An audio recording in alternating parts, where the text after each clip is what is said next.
So interregional transmission is becoming more important in decarbonized futures because wind and solar is typically far from load, unlike some of the more conventional fossil plants where you were able to build transmission lines from generation to load in a more simplistic manner. But wind and solar is located in places where the wind is good and the solar is good, so that can often be far from load centers.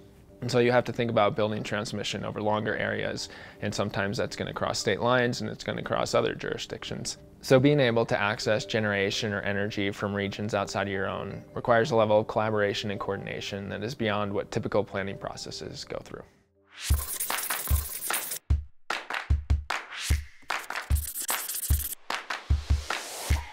Given the importance of transmission and interregional transmission, it's really important that we speed up the timelines of siting and building these transmission lines to meet the federal targets and all of these clean energy targets around the country.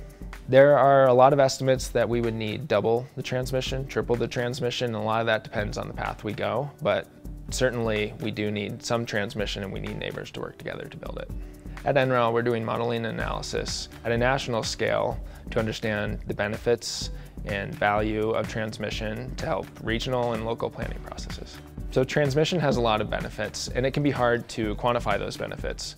One of those benefits is certainly that it can provide resilience for the grid, especially in times of extreme events. Being able to buy power from your neighbor is a way to provide reliable power when it's needed, even if generators go out because of a storm. So there's some new ideas around transmission planning that involves multi-value planning. And that means that you're trying to capture all the different value streams that transmission can provide to an area. So that's reliability benefits, resilience benefits, and resource adequacy benefits. So capturing all these benefits can really help justify these lines that are difficult to build and make it clear to consumers that this is a valuable proposition.